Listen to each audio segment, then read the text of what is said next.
لەگەڵەوەی کەمتر لە مانگێکی ماوە بۆ هەڵبژاردننی سەرۆکایەتی ئەمریکا، پاڵەوراوی پارتی دیموکرات هیلاری کلینتۆن دوو بەرامبەری دۆناڵد ترامپی ڕکابەری هاوکاری دارایی بۆ هەڵمەتی هەڵبژاردن بۆ کۆکراوەتەوە.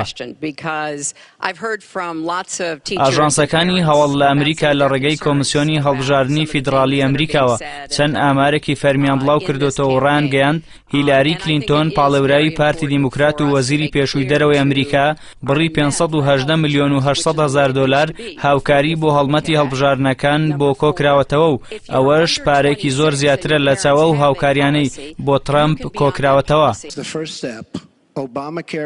هاوکات پاڵەوراوی پارتی کۆماری و بنزسمانی ئەمریکا دۆناڵد ترامپیش بڕی 208 ملیۆن و 800 هزار دۆلار هاوکاری بۆ کۆکراوەتەوە کەوەی بۆتە جێی سەرنجی خەڵکی ئەمریکا و دەستگاکانی ڕاگەیاندن. ترامپ بڕی 54 ملیۆن دۆلاری لەسەر حسابی خۆی خەرج کردووە. ترامپ لە سەرەتایی هەڵماتی بانگەشەکانیدا ڕایگەیاند بەشی زۆری خەرجی بانگەشەکانی بۆ خۆی دەیدات و هاوکاری گروپە قازانجویستەکان قبوڵ ناکات. لە کاتێکدا کلینتۆن تەنها بڕی 1 ملیۆن و 200 هزار دۆلاری لە سەرمای خۆی خەرج کردووە.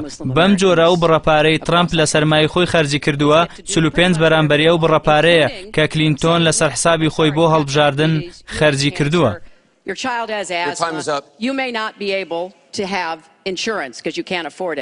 وەک چاوەڕوان دەکرا پشکی زۆری پێدانیە و گوژمەپارەیە بۆ بانگەشەکردنی هەڵبژاردن بۆ کلینتۆن بە سپۆنسەر بووە.